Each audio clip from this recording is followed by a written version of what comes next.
পুলিশের বদলে পাটকেল, পুনমের বদলে পাক রেঞ্জার্স। পহেলগাঁও কাণ্ডের মধ্যেই প্রতিবেশীকে পাল্টা দিল নয়াদিল্লি। রাজস্থান সীমান্তের কাছ থেকে পাক রেঞ্জার্সের এক জওয়ানকে আটক করল বিএসএফ। সীমান্ত পেরিয়ে ভারতে ঢুকে পড়ায় বিএসএফ এর হাতে পাকড়াও পাক রেঞ্জার্সের জওয়ান খোয়াজা মীর। পহেলগাঁও কাণ্ডে ফুঁসছে গোটা দেশ, যুদ্ধ যেন সময়ের অপেক্ষা। এই পরিস্থিতিতে পাক সীমান্তরক্ষী বাহিনীর হাতে আটক বাংলার বিএসএফ জওয়ান পূর্ণম কুমার সাউকে সামনে রেখে দর কষাকষির ফন্দি এঁটেছিল পাকিস্তান। কিন্তু ইসলামাবাদের এই কৌশলও কাজে এলো না।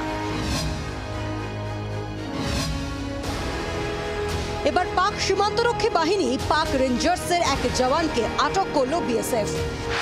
জানা গিয়েছে, পাকিস্তানের পাঞ্জাব প্রদেশ থেকে আন্তর্জাতিক সীমান্ত পেরিয়ে ভারতে ঢুকে পড়ে পাক রেঞ্জার্সের জওয়ান।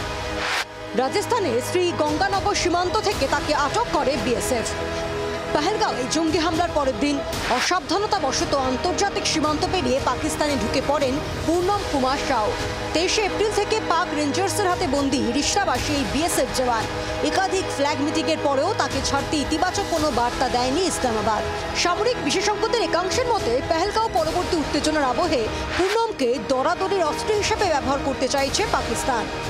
যখন পাকিস্তান বুঝতে পারলো যে ওরা ভালো জায়গা ফেসেছে, তো এরা বার্গেনিং চিপসের জন্য এই বিএসএফ এর লোকটাকে ধরেছে।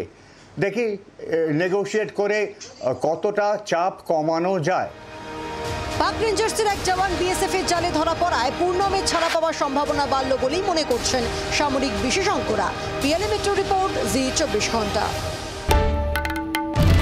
বাংলার আওয়াজ, বাঙালির আবেগ, জি 24 ঘন্টা।